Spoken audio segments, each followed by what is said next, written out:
Hi guys, మేమైతే ఈరోజు milk made తయారు చేయబోతున్నాం, చూపిస్తాందండి. అలాగే నెక్స్ట్ వీడియోలో కునాఫా చాక్లెట్ తయారు చేయబోతున్నాం. ఇప్పుడైతే మిల్క్ మేడ్ తయారు చేస్తాం, చూపిస్తాందండి. ముందైతే కడాయి పెట్టుకొని దాని తర్వాత పాలు పోసుకొని మరిగిన తర్వాత చక్కెర వేసి మొత్తం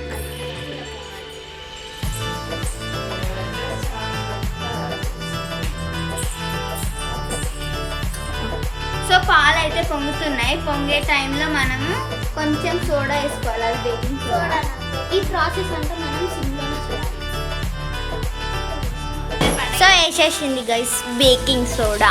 సో ఇప్పుడు మిల్క్ మేడ్ అయితే తయారైంది గైస్. చూడండి ఎలా పొంగుతుందో, సేమ్ మిల్క్ మేడ్ లాగా వచ్చింది. మేమైతే ప్యూర్ మిల్క్ మేడ్ తయారు చేసాం గైస్.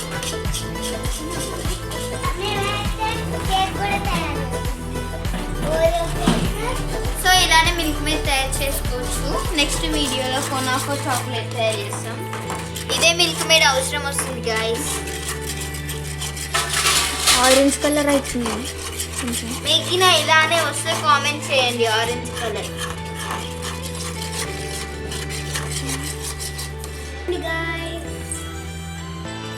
సో ఇలానే మీరు ఎంతమంది ఇట్లా చేస్తారో కామెంట్ చేయండి. అలాగే ట్రై చేసిన వాళ్ళు విన కామెంట్ చేయండి. ఎలా వచ్చిందో ఇలానే వస్తే కామెంట్ చేయండి ప్లీజ్. సో సబ్స్క్రైబ్ చేయండి. 10,000 లైక్లు, 10,000 సబ్స్క్రైబ్. అలాగే బాయ్ గాయ్స్, సబ్స్క్రైబ్ ప్లీజ్.